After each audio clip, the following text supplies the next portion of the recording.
Ya. Les damos la bienvenida al segundo panel del coloquio Defensa de los maíces y la milpa para la soberanía alimentaria, convocada por la campaña Sin Maíz No Hay País, la Asociación de Consumidores Orgánicos, Asociación Nacional de Empresas Comercializadoras Campesinas, ANEC, Las Semillas de Vida, el Grupo de Estudios Ambientales, el Centro de Derechos Humanos Fray Francisco Vitoria, la Asociación Ambientalista Guerreros Verdes, Vía Orgánica y Consejo de Visiones. Este es el segundo de los 5 paneles del coloquio. Dirigimos la atención hacia la protección del maíz nativo y la agricultura de la milpa. Conoceremos sus ventajas, pues no solo los sociales y culturales, pero también económicas y las posibilidades de producción para abasto del país con los sistemas milpa como MIAF, por ejemplo. Pues en el panel, con el título de Maíces nativos en milpas para la soberanía alimentaria, tenemos el gran gusto y el honor de escuchar la y los ponentes Antonio Turrent, Pánfilo Hernández y Rocío Albino, a quienes agradecemos su participación. Y la moderadora soy yo, Malin Johnson, de la Fundación Semillas de Vida. La dinámica será así, que cada uno de los ponentes hablará durante 15 a 20 minutos. Y mientras tanto, ustedes pueden escribir sus preguntas y comentarios en el chat, porque después vamos a seguir con respuestas a las preguntas por 30 minutos. Y pues nuestro primer ponente es el doctor Antonio Turrent Fernández, que es investigador en INIFAP. Es uno de nuestros principales expertos en el tema del maíz nativo y la milpa. Ha estudiado y publicado sobre el potencial productivo de maíz en México, sobre cómo alcanzar la autosuficiencia del maíz y la defensa de la biodiversidad del maíz y sus parientes silvestres, vista desde la ciencia. Entre muchas otras cosas, pues es partícipe del logro de ciudadanos y organizaciones campesinas de la suspensión de nuevos permisos para la siembra comercial de maíz transgénico en México a partir de septiembre de 2013. Ha sido presidente y es miembro fundador de la Unión Científicos Comprometidos con la Sociedad, UPS. Ese solamente fue un resumen chiquito de su semblanza, porque sí está muy larga. Muchos bienvenidos y adelante, doctor Turrent. Muchas gracias.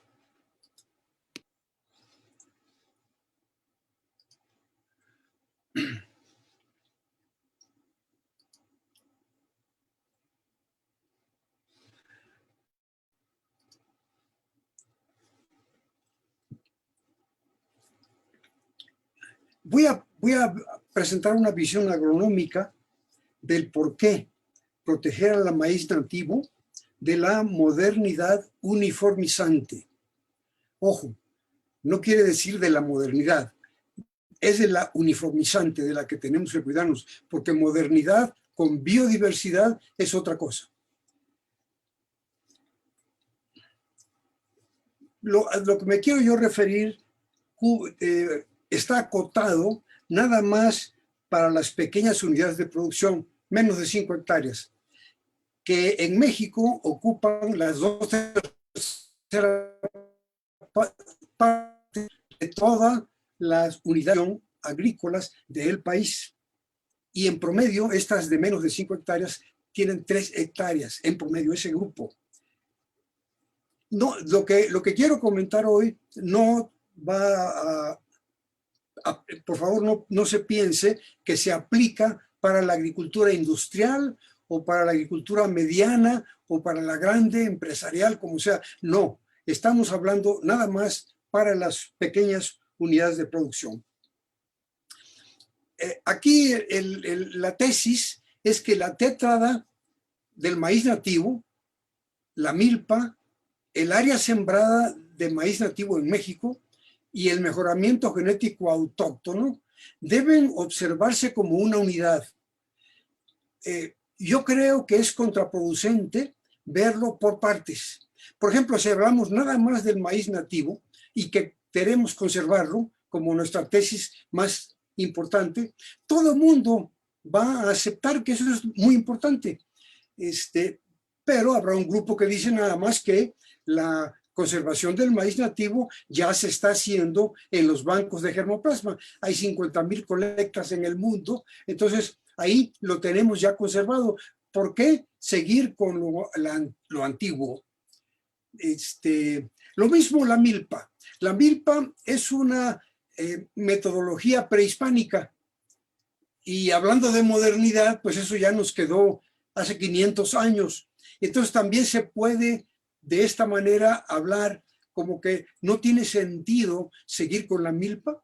El área sembrada, tenemos de los 7,5 millones de hectáreas que se siembran de maíz todos los años, la mitad, 3,7 millones de hectáreas, se siembran con maíces nativos, que rinden poco, de acuerdo con en la comparación del monocultivo, y entonces no tiene sentido que esa área sembrada sea tan grande, hay que reducirla para buscar la autosuficiencia. Y luego el mejoramiento genético autóctono no existe. Los productores en los últimos 6,000 años lo que han hecho es nada más seleccionar de las oportunidades que le daba la biodiversidad, las diferencias climáticas, pero no usaban cerebro. Esa es una visión eurocéntrica que nos describió muy bien el maestro Hernández X. Entonces, ¿por qué esta tétrada tiene que ser protegida contra la modernización uniformizante? Mesoamérica es el locus mundial de domesticación y de diversificación de la especie. Hay 59 razas nativas de maíz en México, pero más de 400 razas nativas en el mundo. Sin embargo, la biodiversidad que se encuentra en México es de las más intensas, es decir, el número de alelos por gen en México es Mesoamérica, es mayor que los que existen en otras regiones del mundo. Ahora, esta agroecosistema de el maíz es compartido con el teocintle en una buena parte, de tal manera y hay un intercambio, hay flujo genético entre ambos, que es lo que permite hacer la parte evolutiva. Muy bien. La domesticación en Mesoamérica se hizo fundamentalmente para el consumo humano. No para forraje, no para consumo industrial, sino para consumo humano. Y esto imprime ciertas características necesarias para que sea un alimento adecuado para los humanos. En la cocina pluricultural mexicana hay alrededor de 600 platillos que dependen estrictamente de esa biodiversidad, porque hay un maíz específico para cada uso. Por ejemplo, no quiero el maíz, el pozole, que tanto consumimos en México, no se puede. Si traemos un maíz importado que ha sido desarrollado para fines forrajeros y queremos hacer un pozole, resulta una barbaridad. Sale algo muy, muy mal, no es comible, solamente con maíz cacahuacintle, con maíces pozoleros de Guerrero y alguna otra raza por ahí, es con los que se puede hacer el pozole. Y así, para las 600 razas, 600 platillos. Para que esto sea posible, el maíz tiene que tener características organolépticas, nutracéuticas, propiedades nutritivas, que lo hacen adecuado para el consumo humano directo.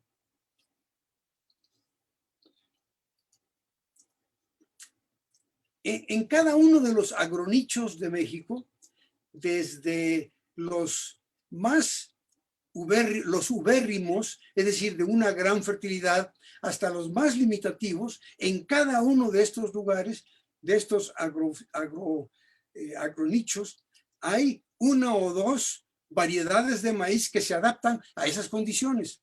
Vamos a ver un poquito más la comparación con el mejoramiento genético mendeliano más adelante. El agroecosistema del maíz nativo ocupa la mitad del área sembrada con maíz en México, que son 7,5 millones de hectáreas, así que alrededor de 3,7 millones de hectáreas se siembran con razas nativas. Por su biología reproductiva, y vamos a ver, en estas 3,7 millones de hectáreas se ha estimado que se siembran 158,000 millones de genotipos de plantas de maíz diferentes cada año. Ahora, para complicar más, cada planta de esos 158,000 millones que se siembran cada año produce hasta 1,000 embriones y hasta 27 millones de granos de polen. En cada uno de estos granos de polen, en cada uno de estos embriones, hay el barajeo genético. De tal manera que si multiplicamos estos números por el total, eso da una enormidad, una cosa casi infinita. Así que las posibilidades evolutivas son enormes, pero esto solamente porque el área sembrada de maíz es así de grande. No sería así si la redujéramos. Por ejemplo, un programa que está apoyado por SADER y que fue diseñado por CIMIT, plantea de esos 3,7 millones de hectáreas reducir a 1,7 y en 1,7 millones de hectáreas introducir maíces modernos que rinden más. El problema de esto es de que no es lo mismo esa área sembrada y todo lo que está ocurriendo ahí evolutivamente que si regresamos todo a 100,000 hectáreas.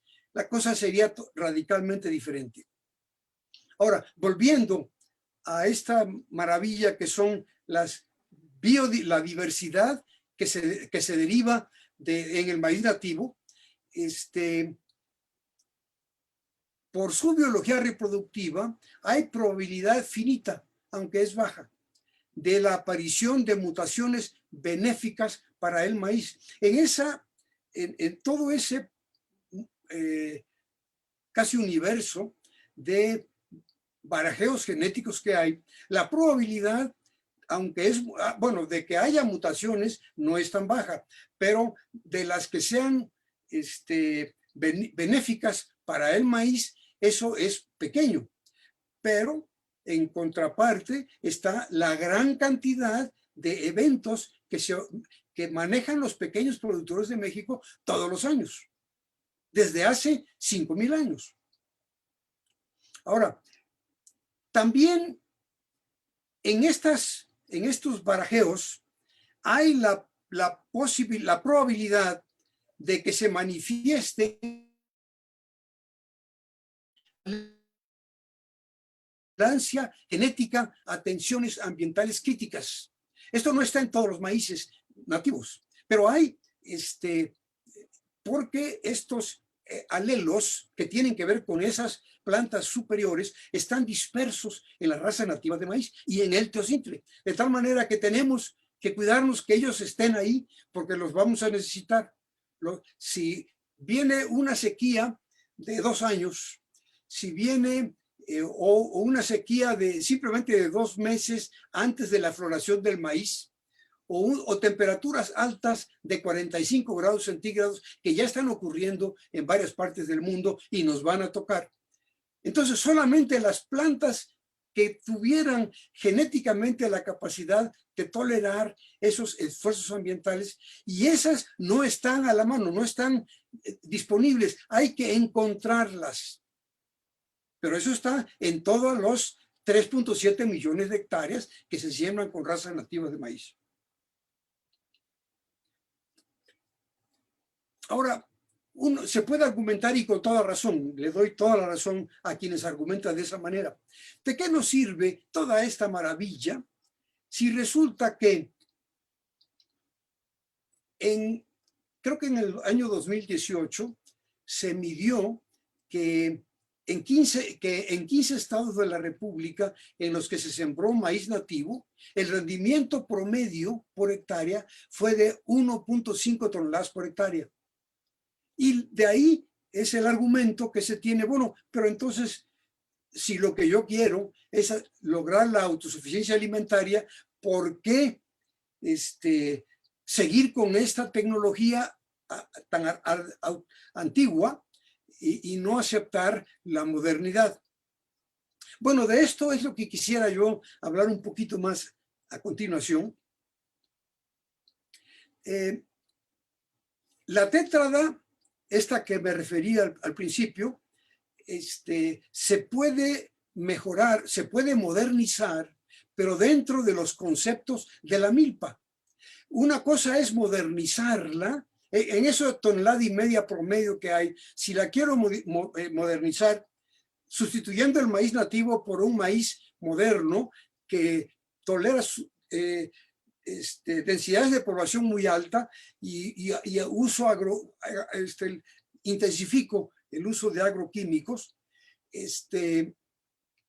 yo puedo aumentar la producción. Pero esto es, vamos a ver dentro de un momento también los precios que se tienen que pagar. Esta es la milpa histórica, prehispánica, probablemente un par de miles de años antes del encuentro de los pueblos ya existía, y ha sobrevivido otros 500 años en México. Y lo interesante aquí es que ese es el entorno en el que los maíces nativos se han mejorado genéticamente. Aquí. Y resulta que aquí hay nada más 20,000 a 30,000 plantas de maíz por hectárea. 20,000 a 30,000.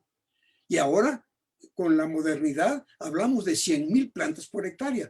Y si yo usara estos maíces desarrollados en estas condiciones de milpa y los siembro a 100,000 plantas por hectárea, es una tragedia porque no sale, el maíz se cae, no está adaptado a esa intensificación porque este es su entorno, este es el ambiente que él tiene. Ahora, aquí en este ambiente,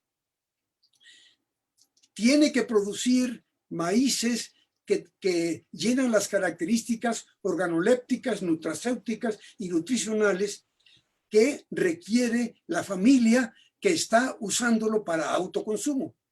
Pero además de eso, este maíz requiere colaborar con las otras especies que están ahí junto con él, que son el maíz, el frijol y la calabaza, por ejemplo, que son clave para la nutrición balanceada de la familia. Y además de esto, hay ahí arbences toleradas porque son las que balancean la dieta en términos de vitaminas, de minerales, y en cada parte del país hay diferentes de ese tipo de arbences.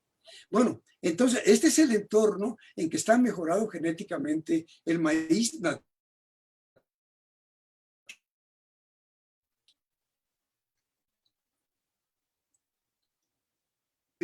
8 criterios para comparar el mejoramiento mendeliano, el moderno, y el mejoramiento genético autóctono.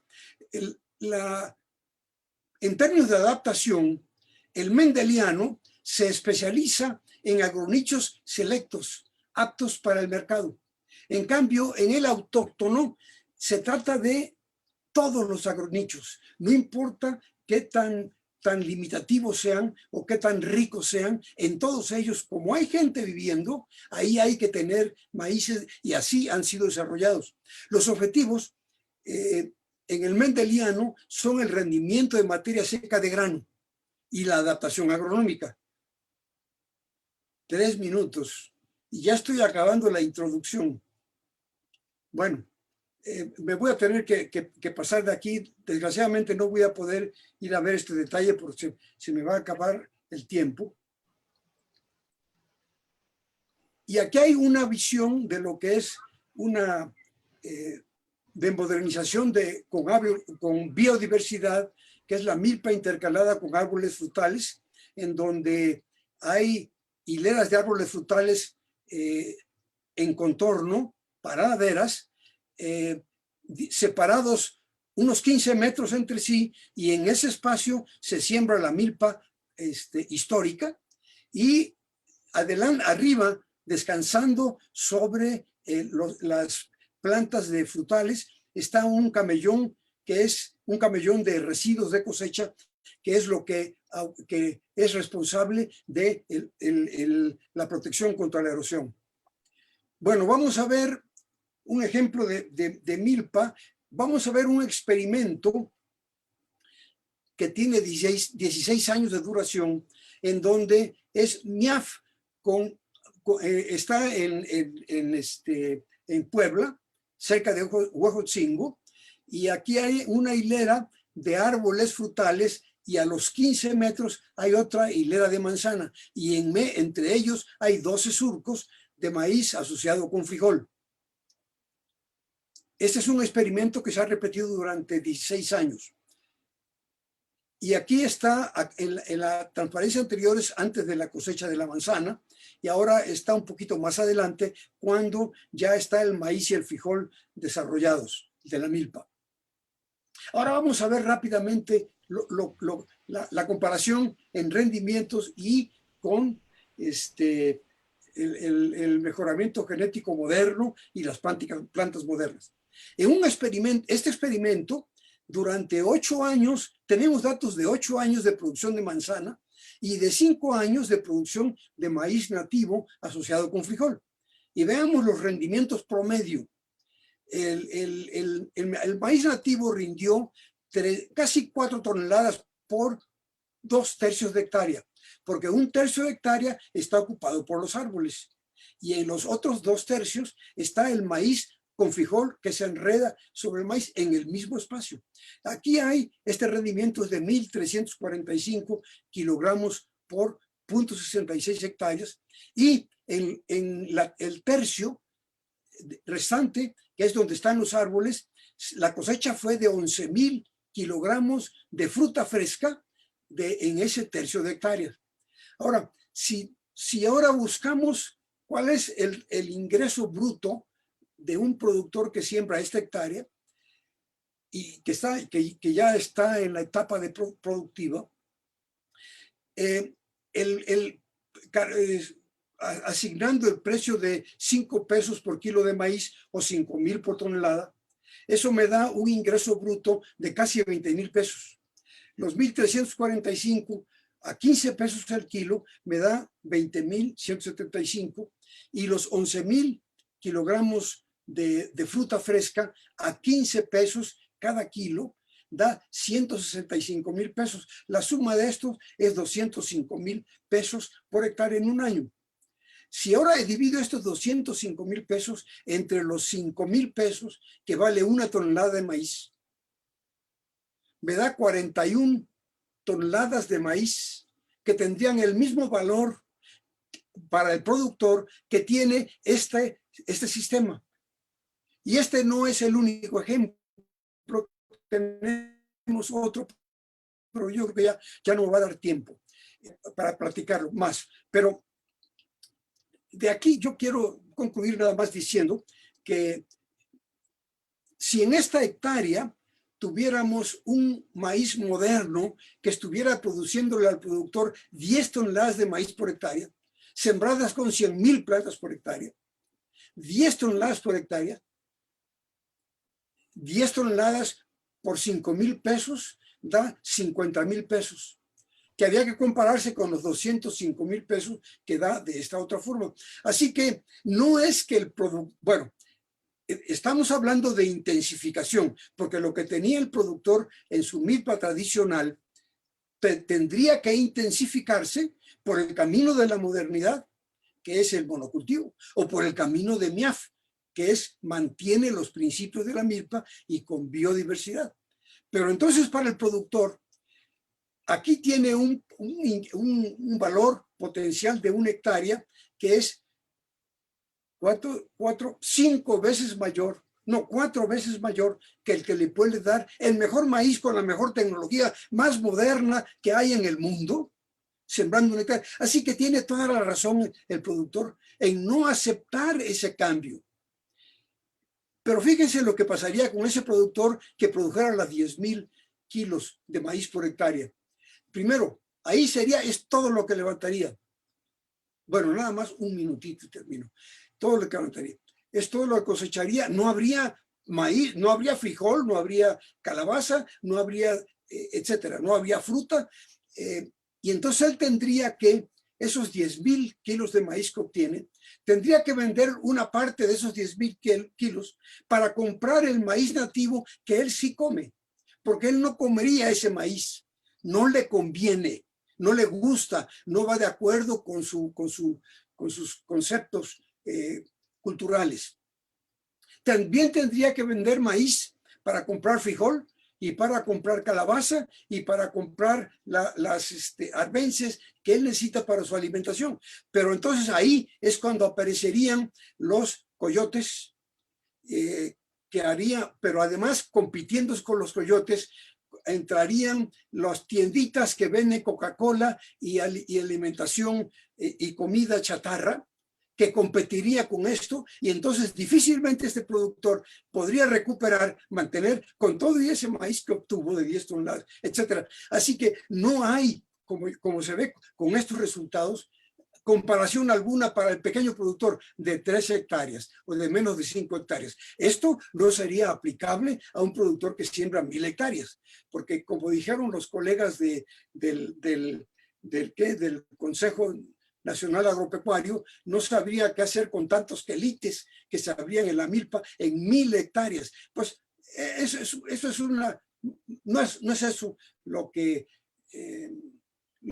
se quería yo comentar aquí. No se trata de para ellos también hay muchas cosas que tendrían que hacerse, pero no lo estoy tratando aquí hoy. Bueno, ahora sí ya doy por terminado y perdón porque me pasé como media hora, ¿verdad? No se preocupe, no se preocupe. Muchas gracias. Y ahora, si puede dejar de compartir la pantalla. Gracias, perfecto. Bueno, sí, muchísimas gracias al doctor Turrent por su sobresaliente ponencia con datos tan importantes de los avances del sistema milpa intercalada con árboles frutales, ¿no? Que es el MIAF. Es un excelente ejemplo de mejoramiento participativo de la milpa. Pues ahora vamos a escuchar a Rocío Albino Garduño, que es originaria de una comunidad mazahua y es doctora en ciencias por el Colegio de Postgraduados en Ciencias Agrícolas. Y es profesora investigadora y cofundadora de la Universidad Intercultural del Estado de México. También practica y promueve el sistema milpa tradicional y el MIAF en comunidades originarias. Adelante, doctora. Buenas tardes, gracias por permitirme la palabra como mujer mazahua y como investigadora en este tema que nos incumbe a todos, que es la defensa de nuestro maíz nativo. Pues primero deseo que se encuentren muy bien todos, deseo que esta crisis que estamos atravesando nos permita evolucionar y como dice Edgar Morin, sean las fuerzas creativas, las fuerzas lúcidas y las que buscan nuevos caminos las que puedan imponerse.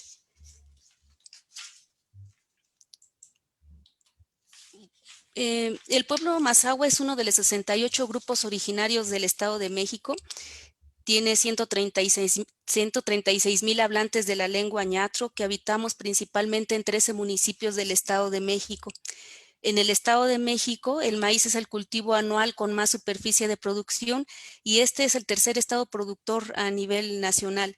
El 75% de la producción se da en condiciones de temporal y depende de la lluvia, ¿verdad? Y es agricultura campesina. La raza de maíz predominante en la región es la cónica y en menor proporción el cacahuacintle y el palomero toluqueño. Aquí en la fotografía pueden ver los distintos colores de maíz nativo de la raza cónica que se cultiva aquí. El blanco y el negro lo utilizamos para hacer tortillas, el rojo que es o sangre de Cristo para hacer atoles y el amarillo para engordar animales por sus aceites, ¿verdad? En la región se cultiva maíz, pero no todo es bajo el sistema milpa diversa o como policultivo. Los estudios en la región muestran que fluctúa entre 12 y 27% el número de parcelas que están así como policultivo, milpa. La falta de mano de obra en el campo ha propiciado el uso de herbicidas en sustitución del deshierve manual, que se hacía como actividad familiar y con ello pues se disminuye la diversidad. La calabaza, el frijol, el haba, los quelites no resisten a los herbicidas. Contribuye también el cambio en el estilo de vida de la población, que al no tener animales de traspatio le ven poca utilidad a las arbences. Así la mayor parte de las parcelas en la actualidad son maizales de maíz nativo. Pues el maíz nativo para los grupos originarios tiene un fuerte simbolismo y fuerte sentido también para la comunidad. Se resume en esta lámina: es seguridad alimentaria, diversidad culinaria local, herencia genética, saberes colectivos, festividad, ritualidad, espiritualidad, diversidad biológica, identidad, arraigo a la tierra, comunalidad y reciprocidad. Para la cultura mazahua, el maíz es uno de los principales alimentos diarios y también lo es para los animales de traspatio. Es una fuente económica de carbohidratos, de proteínas, a la que se suman los quelites y otros productos de la milpa. Por eso la Secretaría de Salud ha recomendado como modelo de alimentación saludable a la dieta de la milpa, más ejercicio, más buen humor. En la región se consumen en promedio 250 kilogramos de tortilla de maíz por persona al año. Desafortunadamente, la autosuficiencia de maíz no ocurre en todos los casos. El estudio de Isabel Bastida muestra que en algunas familias mazahuas el maíz alcanza para 8 meses del año. Esto es porque, uno, las superficies de cultivo familiares promedio son pequeñas, más o menos entre 0.45 a 1.25 hectáreas y se reducen cada vez más por el número de hijos en las que se divide. Dos, el maíz se comparte con los animales de traspatio. Y tres, porque no se ha alcanzado el máximo potencial productivo del maíz en milpa. Para ello necesitamos generar tecnología para la agricultura campesina. El maíz nativo es base de la diversidad culinaria. La correspondencia entre los platillos típicos de cada región y las razas de maíz se evidencian también. Aquí, por ejemplo, en la lámina ven el sen de cho, es una bebida de maíz cónico fermentado consumido en fiestas que se realiza cada vez menos. Otros platillos locales de maíz nativo son el tamal de capulín y el atole agrio de maíz rosado que se ve ahí en la lámina.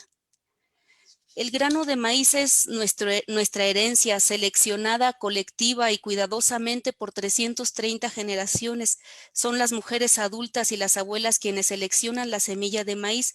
Ellas saben cuál es el mejor maíz para tortilla, para hacer atoles, para hacer tamales y en qué cantidad lo necesitan durante el año. Para asegurar la selección existen creencias que aseguran el manejo del maíz. A los niños, por ejemplo, se les dice: te van a salir chuecos los dientes si agarras la semilla. En otro ejemplo de herencia, a los matrimonios nuevos se les regala semillas para el inicio de una nueva familia. El maíz y su manejo está rodeado de muchos saberes que no están escritos, pero existen en la memoria colectiva de la gente. Se aprende en la práctica. Por ejemplo, no hay manuales para hacer nixtamal, o al menos no lo aprendemos así. Aprendemos viendo, imitando. La selección y preparación del maíz también se aprende en el molino de nixtamal de otras mujeres, en donde hay intercambio de semillas, de recetas y de uno que otro chisme, ¿verdad? La milpa es un espacio en el que se educa en la práctica. Los campesinos ancianos tienen conocimientos del periodo de desarrollo de las semillas, saben cuál es la humedad óptima para la siembra, conocen el clima, el tipo de semilla para cada condición edafoclimática. El mismo campesino siembra diferente en cada parcela y aún al interior de cada parcela. Cada ciclo es una oportunidad en el que se experimenta, se aprende y se innova colectivamente. El manejo del maíz da sentido a la vida campesina. En palabras de Elsa Guzmán, el trabajo dignifica la vida campesina. La tierra es para sembrarse. Cultivar la tierra, cultivar el maíz da arraigo y también tiene un sentido espiritual. Por ello hay rituales asociados al manejo de la milpa que también manifiestan el sincretismo cultural de la conquista. Por ejemplo, en febrero se bendicen las semillas que se cultivarán y las generaciones recientes acompañan a esta celebración católica a la imagen del Niño Dios para su bendición. En mayo se pide a la lluvia con una cruz en el centro de la milpa. De la lluvia depende parte del éxito del ciclo agrícola. En este mes se adornan a los animales con flores. El 15 de mayo se platica con ellos, se les agradece y se llevan a misa. En julio se hace una bendición a cada milpa en los pueblos cercanos a San Antonio la Ciénega con el Señor del Maíz. Estos rituales, que son una muestra de los que se practican, guían la oportunidad del manejo de los recursos de la milpa. El sentido de la vida campesina alrededor del maíz incluye la comunalidad y la reciprocidad. El manejo de la milpa es colectivo, hay organización familiar, organización comunitaria. Los productos de la milpa se regalan, se intercambian, se convidan en la fiesta en total reciprocidad. El maíz nativo coevolucionó con otras especies en un sistema de policultivo mucho más complejo que la tríada maíz, frijol y calabaza. El diseño de la milpa ha ido evolucionando todo el tiempo con variantes regionales. El primer objetivo de su diseño fue abastecer de alimentos a la familia campesina, no con fines de mercado. Esa es una de las razones por la que es poco compatible con el sistema económico actual y por la que se ha demeritado, pues no se evalúa en términos económicos. Además, el buen diseño del sistema milpa da otros beneficios como los servicios ecosistémicos. A estos significados que ya hemos mencionado no se les puede poner precio.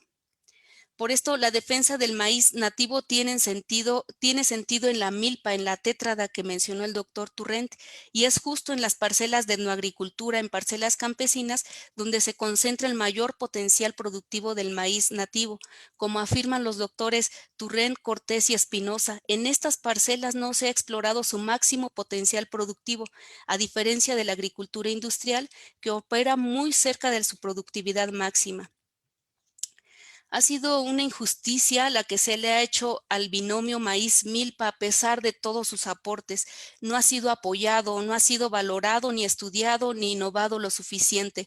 Se requieren incentivos a los guardianes de los maíces nativos y de la agrobiodiversidad, porque de ellos depende la alimentación no solo de México, sino del mundo. Se requieren innovaciones al sistema milpa que integren los saberes tradicionales y los conocimientos científicos. Se requieren desarrollos tecnológicos para la agricultura campesina que faciliten el manejo de arbences para evitar herbicidas de alta toxicidad. El sistema MIAF es una alternativa que continúa desarrollándose para responder a estos múltiples retos de la agricultura campesina. El cultivo central del sistema es el maíz nativo intercalado con frutales, arbences y cultivos locales de porte bajo y ciclo corto. A través de la Universidad Intercultural del Estado de México, en esta región estamos colaborando con campesinos en el desarrollo e implementación paulatina de la MIAF con frutales de clima templado como duraznero, manzano, pera, ciruela, chabacano y tejocote. El maíz nativo cónico es la principal especie del sistema. Para probar su máximo potencial productivo, Vidal Padilla, que es estudiante de posgrado de la OIM, probó en el año 2020 dosis de fertilización orgánica y mineral en arreglos de plantación en parcelas campesinas y obtuvo 5.1 toneladas de maíz nativo por hectárea dispersa MIAF, en comparación del promedio estatal de 3.4 toneladas en esta condición de temporal. En régimen de riego alcanzó 10.11 toneladas en comparación de 4.9 del promedio estatal. Esto da evidencia del potencial del maíz nativo en parcelas campesinas, en policultivo y con adecuado uso de la tecnología disponible. En MIAF, el maíz nativo se mejora interactuando con los quelites y otras plantas que crecen en la milpa. Todas tienen alguna función en el sistema. El maíz interactúa también con especies cultivadas de ciclo corto, con las que se practica intercalado, relevo, imbricaciones, asociaciones y rotaciones de cultivo.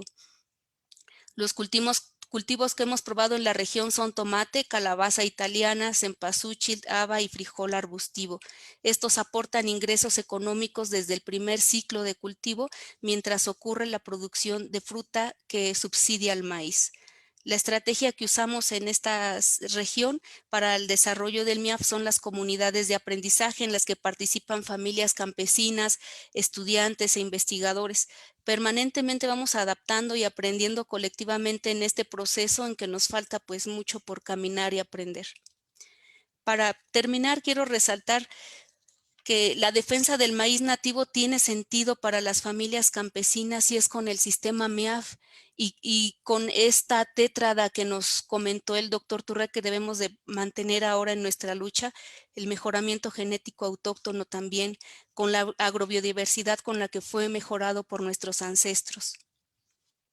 El binomio maíz-milpa representa para el pueblo mazahua como para otros grupos originarios seguridad alimentaria, diversidad culinaria, herencia genética, saberes colectivos, espiritualidad, diversidad biológica, identidad, arraigo a la tierra, comunalidad y reciprocidad. En esta crisis multidimensional por el COVID que estamos viviendo, la gente está migrando de las ciudades al campo.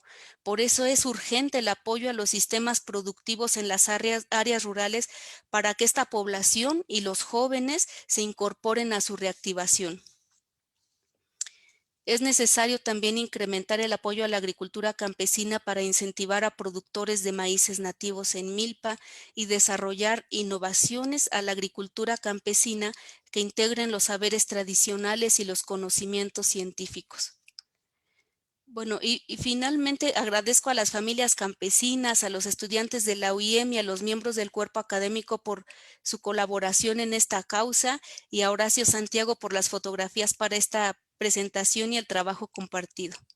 Sí, gracias por su atención. Muchísimas gracias, Rocino Albino, y por su ponencia en el cual podemos ver aquí cómo se complementa la imagen de la milpa y su importancia pues desde una perspectiva biocultural, tradiciones, ritos, alimentación y más allá. Siempre me emociona esas fotos tan maravillosas que nos muestra. Bueno, además, antes de la última presentación, les recordamos que pueden escribir sus preguntas en el chat ahí en Facebook y pues al final de la siguiente presentación vamos a hacer una ronda de preguntas y respuestas. Entonces, si quieren que los ponentes respondan sus preguntas, sería bueno que lo vayan mandando. El siguiente es el Pánfilo Hernández Ortiz, que ha sido integrante desde hace 30 años en la organización campesina Grupo Vicente Guerrero, con sede en Tlaxcala. Es responsable del programa de agricultura sostenible e intercambio de experiencias de campesino a campesino, pues lleva 20 años trabajando con la selección, la conservación, defensa de los maíces nativos en comunidades campesinas indígenas. Así también pues coordina y apoya ferias de maíz, el fomento de fondos comunitarios de semillas nativas. Adelante, Pánfilo Hernández.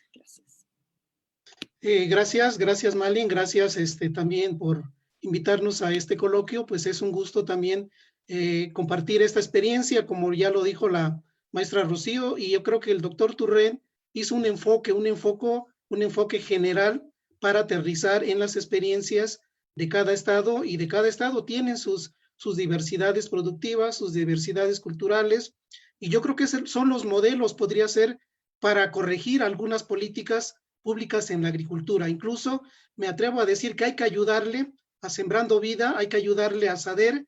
Con estas experiencias creemos que pueden retroalimentar lo que este gobierno quiere hacer con los campesinos. Voy a compartir brevemente algunas láminas. Esperemos que el tiempo no nos gane. Y pues esta parte es muy importante para el Grupo Vicente Guerrero, que desde hace años pues hemos venido trabajando en esta parte de los maíces nativos. Pues esta es la parte de mía. Yo soy integrante de Proyecto de Desarrollo, Grupo Vicente Guerrero, y pues es muy importante también decir que las semillas nativas, como ya lo dijo el doctor Turré, pues en escalas de 5 hacia abajo, yo creo que son el potencial porque hay datos que la agricultura de pequeña escala o con poca tierra, pues producimos un 70, por ahí hay datos, ¿no? A nivel del planeta, a nivel del mundo, dicen que los productores que tienen poca tierra producen la alimentación en un 70%, a diferencia en colorcitos, en cuadritos de colores, pues son las razas. Según Andrés María y Ortiz, que aquí en Tlaxcala tenemos 16 razas. Con estas variedades y colores que ustedes ven, como también ya lo mostró la profesora Rocío, esta diversidad genética, esta diversidad alimentaria, también esta diversidad gastronómica que se ha visto, que se ve mucho en muchos estados, principalmente también aquí en Tlaxcala. Y las razas predominantes que nosotros tenemos aún y que se siguen usando, ya por ahí mencionaron que en el Estado de México predominan las cónicas, tenemos cónico, chalqueño, incluso el tunicato, el maíz ajo, aunque no tiene un uso muy alimentario, pero sí algunas comunidades lo siguen guardando como una parte de esta defensa o mejora de los maíces. Tenemos elotes cónicos, cacahuacincle, arrocillo amarillo, palomero toluqueño, celaya, pepitilla, que son los más predominantes. Y quisiera regresarme en el mapa. Aquí hay unos huecos donde también estamos numerosos.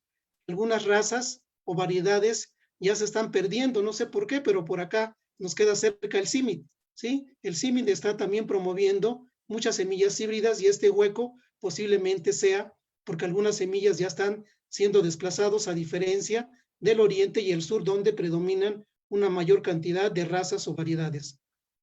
Estos son los inventarios que hizo Eckhard Boge junto con los campesinos de toda esta diversidad de colores que aún tenemos, como en el Estado de México y como en otros. Y creo que también el doctor Turren pues les ha dado esta representatividad entre la parte científica y entre la parte del conocimiento tradicional. Tenemos al ajo, al blanco crema o cremoso, tenemos al pinto, sangre de Cristo, negro de olote morado, también es muy representativo en algunas comunidades, negro de olote blanco, aunque algunos no lo creen, pero también el olote es blanco. El pozolero, el elote colorado, el amarillo, el rojo y el cacahuacincle tenemos de olote morado, que en algunos lugares pues es el olote blanco.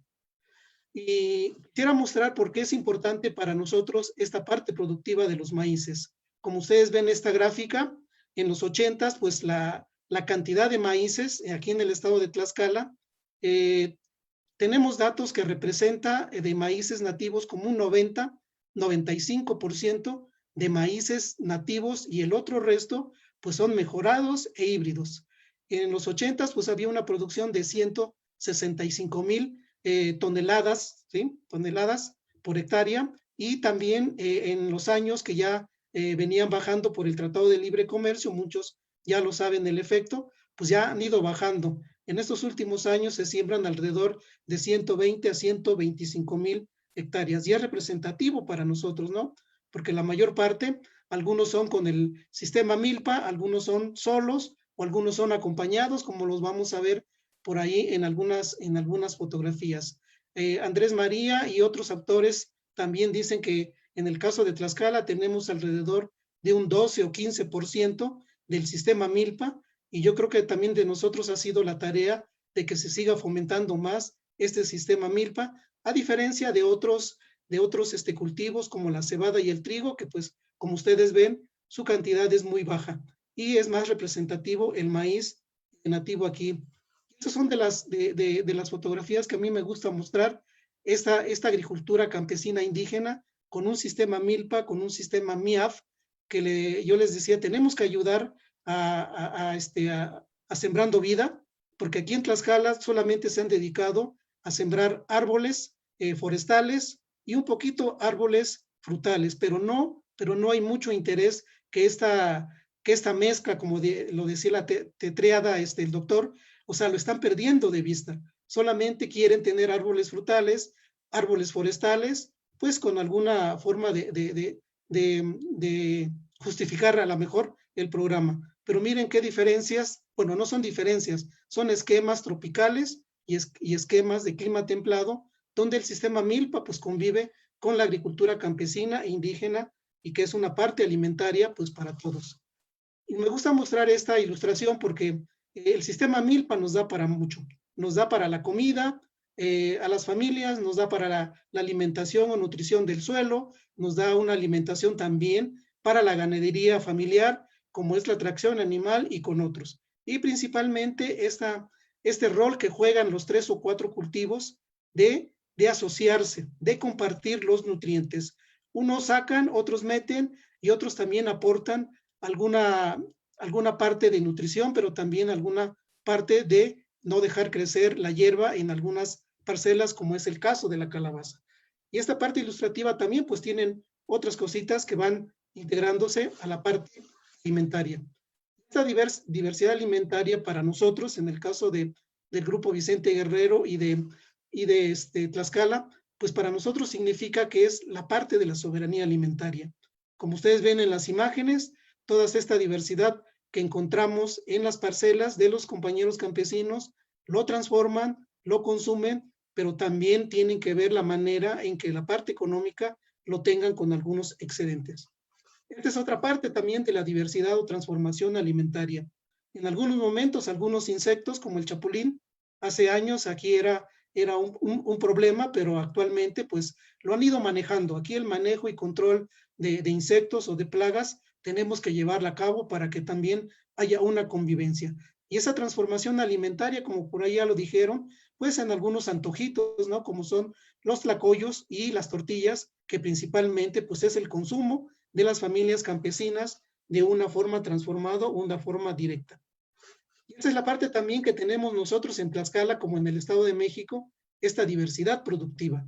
La diversidad productiva entre maíz, calabaza, entre maíz y frutales, entre maíz, frijol y otros cultivos, y también la asociación, como lo decía el doctor Tunred, maíz, frijol y calabaza, que hacen ahora sí, una función de policultivos, pero también interviniendo también en la conservación de suelos, que principalmente para nosotros es muy importante porque tenemos un promedio cada año alrededor de 700 a 800 mililitros de lluvia, que ahora en estos últimos años, pues también la lluvia ha venido afectando mucho a esta parte productiva. Y esto es lo que también queríamos mostrar, cómo la parte del sistema MILPA, el sistema MIAF, que también es de convivencia, así le entendía el doctor Turren, ojalá y me corrija, que esta modernidad también del MIAF, pues también es la parte de convivencia con el sistema MILPA, que nuestros antepasados y prehispánicos, pues lo impulsaron o lo han tenido o lo hemos venido teniendo en estos últimos años. Acciones campesinas indígenas, ya casi para terminar, para una soberanía alimentaria es una defensa también. La defensa también tenemos que hacerla desde la ciudad, desde los consumidores, desde la academia, pero también con ayuda y apoyo de los campesinos. Esta defensa, en el caso de Tlaxcala, pues desde hace algunos años lo hemos realizado a través de foros informativos que tenemos que compartir con los campesinos y decirles cuál es la ventaja o la desventaja del cultivo de una forma y de otra forma, pero también de la amenaza de las semillas transgénicas. Las ferias también es una forma de defensa porque los campesinos cada año muestran esta diversidad genética que tienen en sus parcelas, que tienen también durante el año, y que esta diversidad la comparten con los urbanos y con otros actores que intervienen en estas ferias. Los fondos de semilla también creemos que son una forma de defensa, donde los campesinos tienen sus reservas, tienen sus fondos para, en caso de contingencias, pues tienen que tener como reserva sus semillas de diferentes colores y semillas. Otra parte son las muestras de comida tradicional, también mostrándole a la gente que no es solo el maíz, es aprovechado de una forma. El maíz, el frijol, la calabaza y otros cultivos también se pueden transformar y aprovechar en esta comida tradicional, y ya no nos vamos a hablar de nutrición, de nutrientes que cada uno tiene del maíz y el frijol. Y hay datos que el frijol y el maíz pues tienen proteínas, y también con eso pues los campesinos han resistido en estos últimos años. La parte también de las leyes estatales y federales, en el caso de Tlaxcala y otros estados, como Morelos, como Michoacán, como Colima, y no sé si también últimamente en Sonora, por ahí, no sé si Sonora, Sinaloa, también acaba de tener su ley estatal para la defensa y protección de las semillas que tienen cada uno.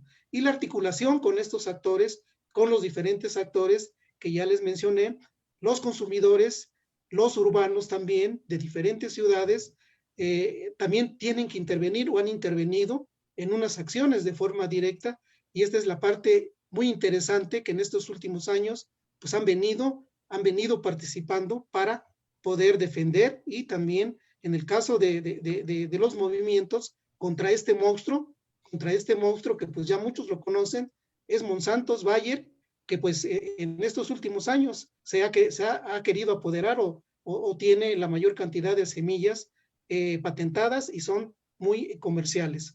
Y esta acción que los ciudadanos hicieron con la demanda colectiva, pues es muy importante, ¿no? La suma de esfuerzos contra el tamaño que tiene este monstruo, como lo ven por ahí, con el tamaño de esta cantidad de ciudadanos, organizaciones campesinas desde el 2013, por ahí tengo datos, 2013, vamos a cumplir creo que unos 8 años en este año, deteniendo los permisos para la siembra de los maíces transgénicos que Monsanto ha estado insistiendo. Y tenemos que actuar también como ciudadanos, ¿no? Tenemos que actuar para que la SADER desista, para que la Semarnat desista también dentro de esta demanda y apoye, como ya lo dijo el doctor Turren y la profesora Rocío, apoye a los campesinos, se incentive la agricultura campesina, sea en menor escala, pero también en mediana escala, y tenemos que mostrar también a la agricultura industrial que pues tenemos la razón en el sentido de cómo han sobrevivido los campesinos desde hace varios años y principalmente no lo ven con los ojos de números, Sí es necesario los ojos de número, pero más la parte del patrimonio biocultural que ellos guardan, como ya lo mencionaron por ahí la profesora Rocío, esta parte cultural y esta diversidad que muchas comunidades campesinas, como la Mazahua, como la Otomí, como la Náhuatl, pues han seguido manteniendo. Y las amenazas también a esta soberanía alimentaria. Esta amenaza a la soberanía alimentaria, muchos ya lo sabemos, son algunas de las amenazas que yo creo compartirlo, espero no me equivoque. También se extienden el monocultivo, principalmente de estos maíces híbridos, que como algunas empresas como Asgron, pues también las camuflean como maíces híbridos y creemos que a lo mejor por ahí pueden venir maíces transgénicos disfrazados por la empresa. Y también los monocultivos, ya lo dijo el doctor Turren, en el caso de Tlaxcala, aquí hemos tenido unas prácticas con los estudiantes que nos visitan y los he puesto a contar las semillas, cuántas semillas por hectárea los campesinos siembran y han sacado un promedio de 23 a 25 mil plantas que siembran los campesinos con maíz nativo, a diferencia de los híbridos, que son alrededor de 60,000 plantas en un sistema de monocultivo, que como se imaginarán, el número de 60 a 23, pues es bastante alto, y la extracción de nutrientes, si no mejoramos también nuestro suelo, la extracción de nutrientes por parte de estos híbridos y de la lluvia y del agua, perdón, pues son muy extractores. Entonces también para nosotros creemos que es una amenaza, pero tampoco tenemos que satanizarlos porque tenemos que hacer mejoras en estos sistemas de monocultivo. Ustedes ya lo saben, ellos son los principales empresas transnacionales que pues han venido apoderando, se quieren apoderar de esta diversidad genética de los campesinos de México, de los campesinos de América Latina y de otros también con otras semillas. Y algunas conclusiones ya para terminar, creemos que también ya lo mencionó por ahí la profesora Rocío, no solo con la defensa legal es la defensa, también es fomentando las ferias campesinas, principalmente nosotros tenemos por ahí alrededor de unos 23 años con las ferias y otros estados que han estado pues también participando con estas ferias, con la idea también de darles ese espacio a los campesinos, ese espacio que en algunos momentos los programas gubernamentales o los programas institucionales no le brindan para mostrar esta diversidad. Principalmente, pues les dan otros espacios. Los talleres de selección y mejoramiento de maíz nativo con prácticas agroecológicas, y yo creo que por ahí también hay varios proyectos para que los campesinos nos compartan cómo hacen su mejoramiento, cómo hacen su selección, cómo hacen su conservación, porque también ellos nos van a tener que compartir eso que ellos han hecho durante 10,000 años. Los fondos de semilla comunitarios también son muy importantes, aunque algunos nos critican que esos fondos pues no tienen que existir o no tienen que estar, pero tenemos que también estar prevenidos para las contingencias climáticas y que puede haber fondos municipales, fondos regionales, fondos familiares que desde hace años las familias lo siguen conservando con diferentes variedades y con diferentes colores. Foros informativos como este tipo de coloquios, y que el año pasado también la campaña Sin Maíz No Hay País promovió, impulsó, invitándonos. Grupos locales que existan, como en el caso de algunos estados, donde ellos y ellas también intervengan en incidir en políticas y decirle a los programas, a los gobiernos qué funciona y qué es importante también para ellos. El fomento de una comercialización campesina. Hay que ayudarle también a Segalmex, porque también los precios de garantía son buenos, pero algunas cosas pues no ayudan mucho a los campesinos cuando ellos quieren venderle a Segalmex. Los encuentros e intercambios de experiencias campesinas para nosotros nos han ayudado mucho que ellos compartan con varios actores y también con la academia esta parte de los intercambios, los conocimientos tradicionales. La otra parte de la demanda colectiva, como ya lo mencioné, pues llevamos, creo que fue en 2013, por ahí alguien me corrige, y ahora, hasta la actualidad llevamos 3 años deteniendo al monstruo o a los monstruos transnacionales, y que otra fortaleza que acaba de aparecer es este decreto presidencial del 31 de diciembre, que yo creo que amarra a toda esta parte de los maíces y la defensa. Muchas gracias por su atención, y bueno, pues ahí como dice la figura, pues sin maíz no hay país, y ahí hay una cita del maestro Hernández Xolocotzi, y por ahí aquellos que nos quieran pues visitar, ahí están nuestros datos, la web, correo electrónico y el Facebook. Muchas gracias, Mali, muchas gracias a los demás ponentes. Muchísimas gracias, Pánfilo Hernández, por su ponencia tan interesante a partir de su amplia experiencia de trabajo directamente con la conservación y protección de los maíces nativos. Pues ya como les había comentado antes, ahora vamos a hacer una ronda de preguntas. Pues son muchas las preguntas que nos llegan, y ese sí es un gustazo, me gusta mucho, pero eso también implica que tenemos que hacer una selección. Entonces yo he escogido pues 5 preguntas que son bastante generales, y después les voy a dar 4 minutos a cada ponente y la ponente para que puedan contestar las preguntas que ustedes escojan, y después hacemos otra ronda de preguntas. Primero, la primera pregunta es, ¿cuál es la diferencia nutricional entre el maíz nativo y maíz híbrido de alto rendimiento? Bueno, me imagino que es el maíz híbrido convencional, ¿no? Un abrazo desde Ecuador, nos están escuchando desde Ecuador, pues muchos saludos. También la Montserrat González pregunta, ¿cómo podemos sustituir el glifosato y el para qué?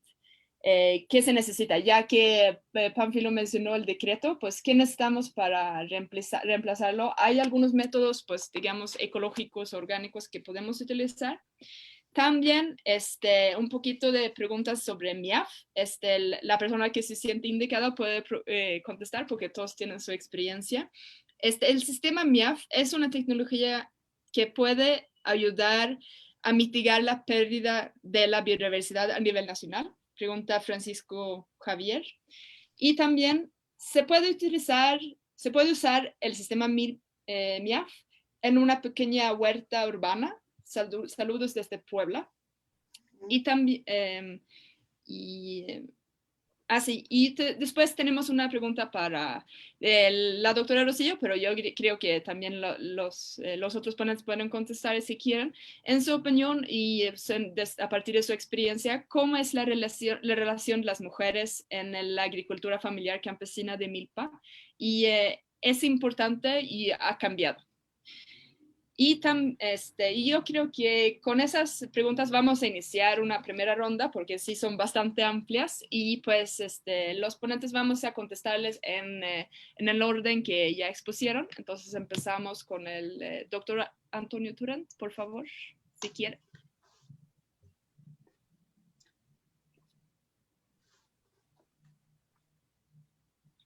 Con mucho gusto. Gracias. La diferencia entre el maíz nativo y el maíz híbrido. Eso lo iba yo a cubrir en mi presentación, pero fundamentalmente el maíz nativo tiene una gran biodiversidad. Quiere decir que hay muchos alelos. Un alelo es una variante de un gene. Y hay en México casos en que el mismo gene tiene 16 o 20 alelos diferentes. En México hay más alelos que en otras partes, en cualquier otra parte del mundo, por gene. Ahora, el híbrido es un material al que se ha hecho mejoramiento genético mendeliano con el objetivo principalmente de producción de materia seca de grano y de adaptación agronómica.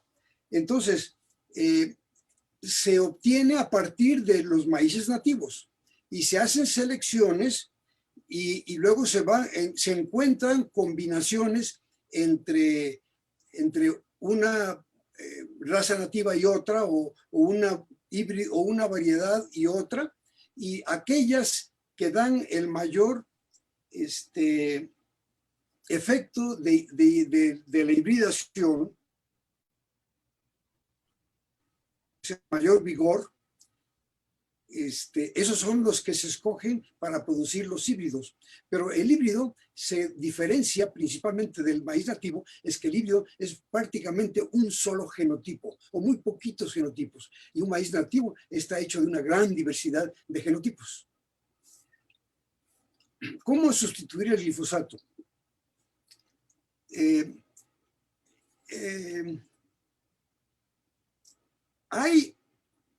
Para empezar, para ver esto, tenemos que pensar en la tipología de la agricultura mexicana. Hay de la agricultura industrial, la agricultura mediana y la agricultura tradicional.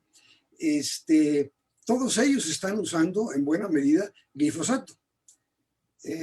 Sin embargo, se ha encontrado creo que esa no es la pregunta, pero sabemos que es necesario, por razones ecológicas y de salud humana, sustituir ese herbicida. Para las partes, tenemos un ejemplo. Bueno, yo creo que una de las formas muy importante para eliminar eliminar el uso de glifosato es regresar a la labranza convencional, la roturación, siempre y cuando esta roturación tome en cuenta que hay un proceso de erosivo, y en una ladera en donde no se protege el suelo contra la erosión, la roturación es causante de erosión severa. Y en cambio el glifosato, que se usa para no tener que roturar,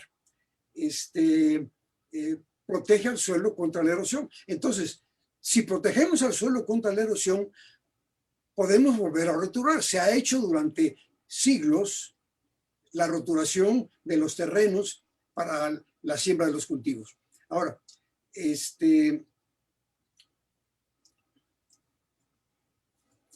también hay procedimientos, hay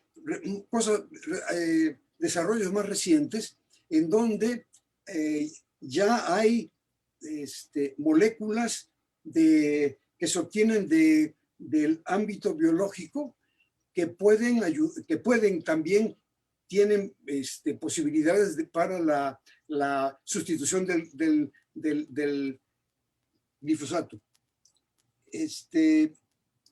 Ahora, respecto a que si el MIAF ayuda a mitigar la pérdida de biodiversidad, dentro del espacio que ocupa la milpa, lo que quiero decir es de que se parte de la biodiversidad que ya tenía el productor tradicional y se añade biodiversidad de árboles frutales. Entonces es más amplio y ayuda a proteger.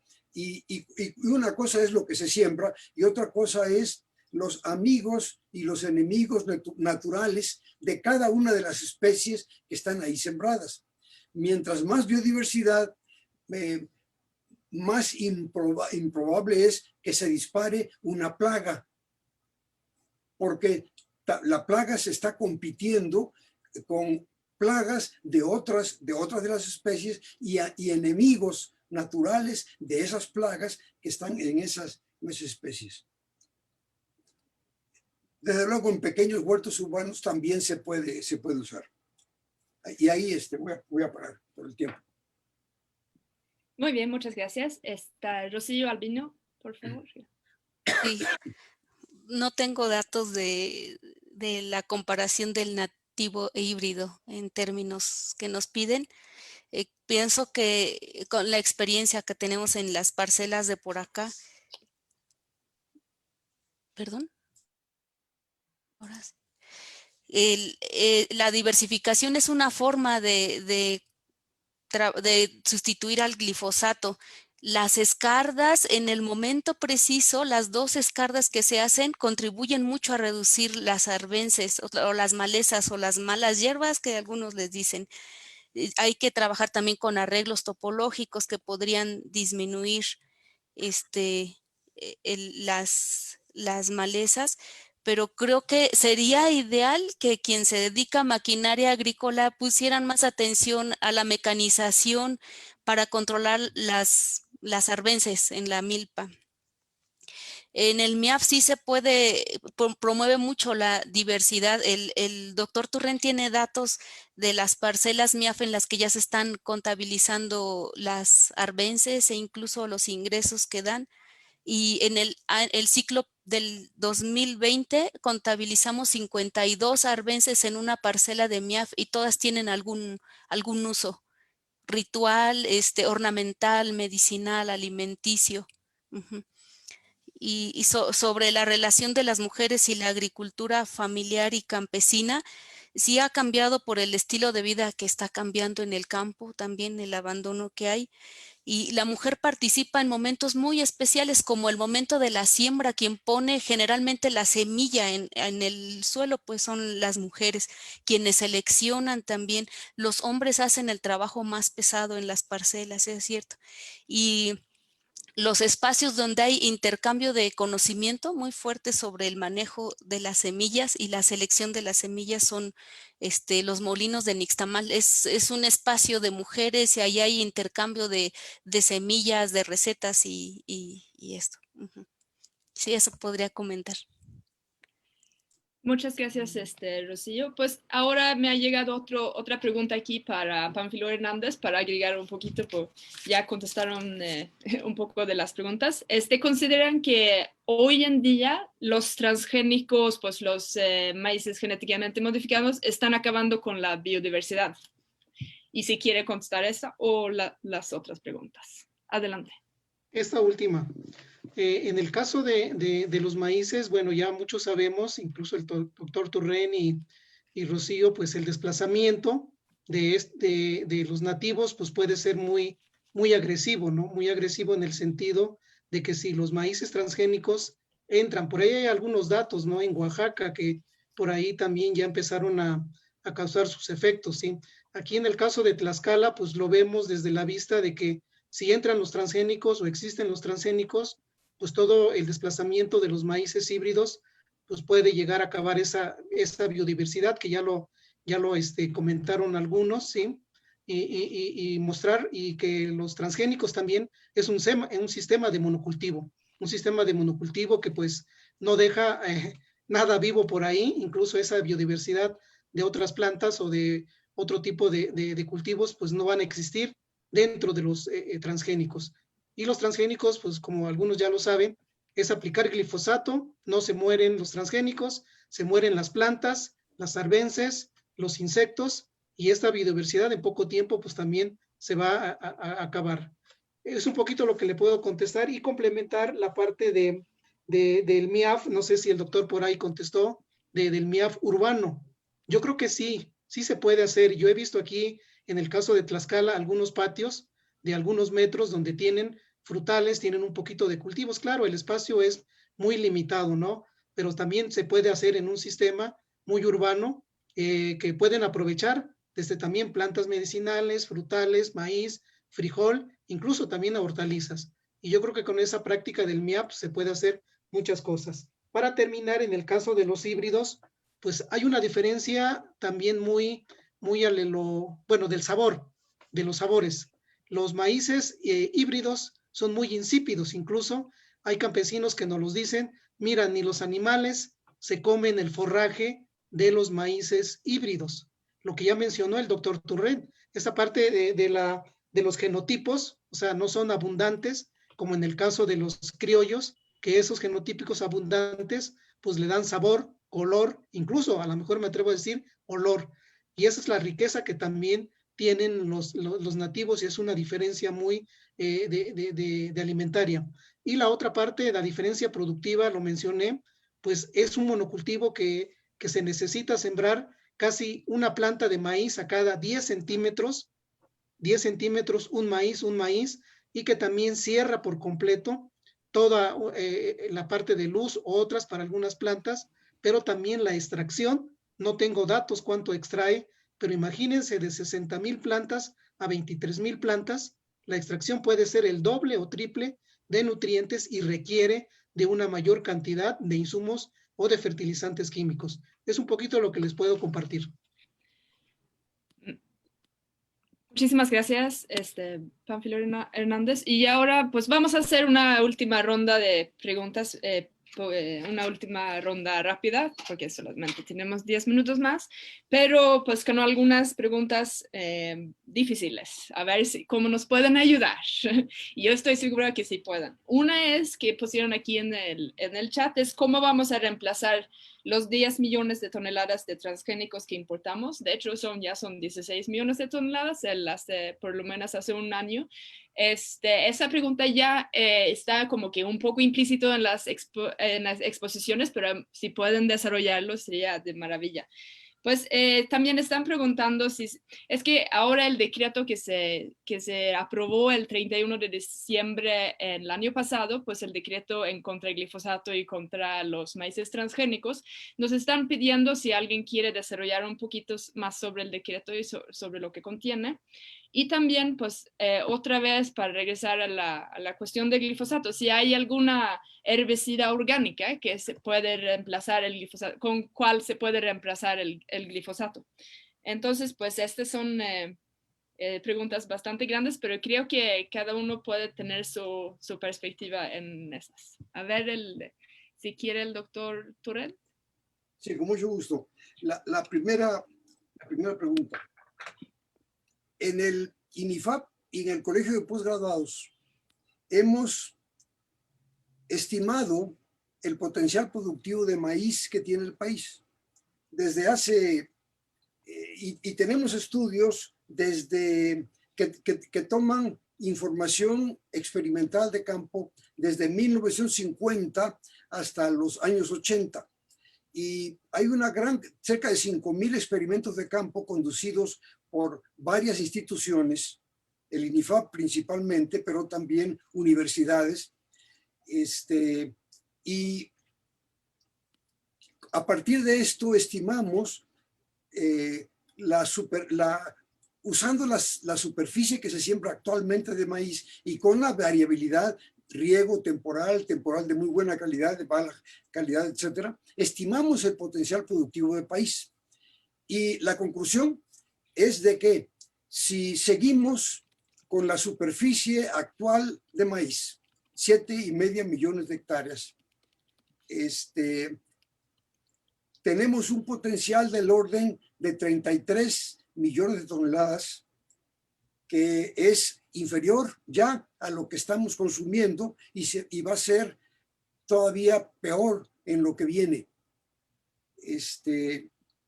Pero también a partir de los años, a fines de los años 80 y 90, hicimos un estudio de lo que podría producirse de maíz adicional al actual si es que se aprovechara el agua disponible en el sur-sureste del país, que actualmente está escurriendo al mar y que no tiene un aprovechamiento, por lo menos para fines agrícolas.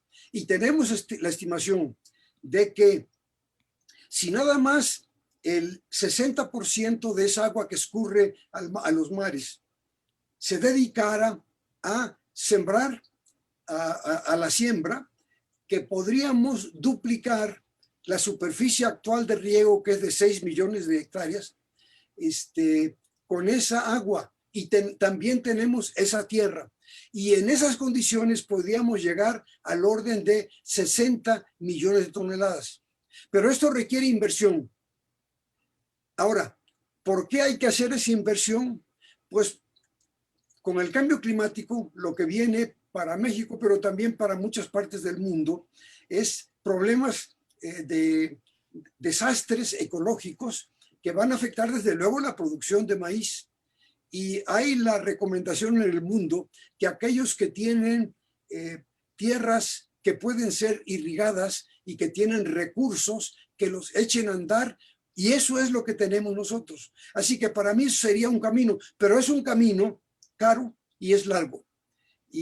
Pero deberíamos de empezar a trabajar con esto. Ahora,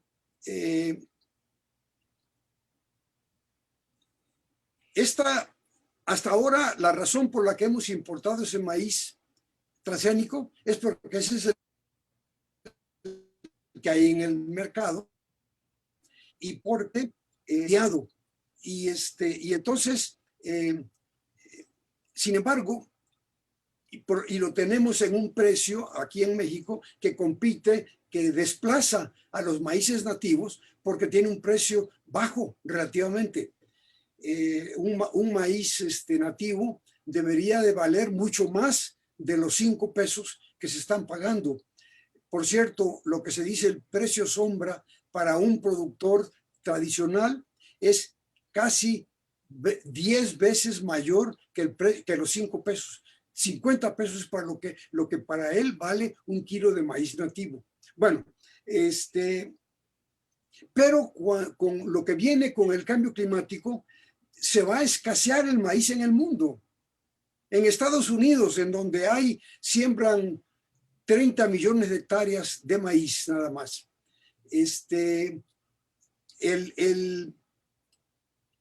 La producción en gran medida es de temporal y a ellos también les va a llegar. Así que en el futuro el precio del maíz va a ser más alto, el que se vende. Y entonces, pero va a haber que pagarlo sobre todo los países que más lo requieren. Entonces, hay que ver ese futuro y el sentido que tiene invertir ahorita para aprovechar la tecnología que tenemos y los recursos y las reservas que tenemos de suelo y agua para aumentar la producción de maíz. Pero sí se puede. Muchísimas gracias. No puede ser más claro que eso. Entonces, ahora, además de contestar las preguntas, pues tengo una pregunta aquí, solamente la última, si quieren agregar algo de esa perspectiva, es que del Estado de México se pregunta si hay algún tipo de programa para el rescate del cultivo del maíz. Y si quieren, pues también Rocío y Pánfilo hacen como unas palabras para terminar. Muchas gracias. Rocío, adelante. Sí, hay un proyecto que se está poniendo en marcha para la protección campesina de maíces nativos en diferentes partes del país, incluyendo esta, ¿verdad? Entonces es un proyecto que al menos tiene 11 regiones del país. Y bueno, que incluye también el Estado de México, y también hay algunas organizaciones que están recuperando el maíz palomero de la región. Me parece que es la Fundación Tortilla, que está por acá en la región. Y bueno, eso podría comentarles. Muy bien, muchísimas gracias. Pánfilo Hernández. Pues sí, yo nada más complementar lo que dijo el doctor Turren. Pues ahí él tiene un estudio, no recuerdo cómo es el título, donde plantea todas las estrategias que ahorita mencionó muy resumidas, y que ese déficit, según mi información, ese déficit solamente, bueno, según es de maíz amarillo para uso pecuario, ¿sí? Que es lo que necesitan las industrias para poder, pues, un poquito elaborar sus alimentos más, pero para la actividad ganadero o pecuario. Ese es según los datos que yo tengo de lo pecuario, pero yo creo que ya el doctor Turren, por ahí en su estudio con otros, ya remarca muchas cosas que él dijo. La última, el decreto, pues yo quisiera que por ahí, si en la página de la campaña Sin Maíz No Hay País está el decreto, leerla con detenimiento, porque esta sustitución pues es a corto, a mediano plazo por el tiempo en que también este gobierno tiene que buscar, junto con las instituciones académicas, científicas y productores con experiencias, también campesinas, buscar cómo sustituir el glifosato. A lo mejor de una forma muy práctica, nosotros lo hemos hecho, hacer rotación de cultivo, asociación de cultivo, el rastreo, que eso también permite que las hierbas vayan disminuyendo y también pues ya no salgan así ya con una gran cantidad. Eso es lo que nosotros podemos aportar. En el caso de alguna cosa muy comercial, no lo hemos hecho nosotros, pero creemos con la rotación, la asociación y la incorporación de rastrojos, también incluso con las mismas semillas, ¿no? Que pueden ser a través de la calabaza, que puede tener una extensión o se extiende, tapar a las hierbas y poder reducir la cantidad. Pues es lo que puedo complementar y muchas gracias también a los que nos oyeron y esperemos que el siguiente coloquio pues también sigan participando más. Perfecto. Muchísimas gracias a todos y todas y todos que nos escuchan. ¿Quería decir algo? ¿No? Ok. Y pues no, ahí... Ya, mejor no. Ok, bueno. Soñando. Ok, muchísimas gracias por escucharnos y muchísimas gracias por las participaciones excelentes, sobresalientes, pues nos impresionan con sus experiencias de conocimiento y pues les esperamos en los otros 3 coloquios que va a haber los siguientes martes. Muchas gracias y pues sí, sin maíz no hay país.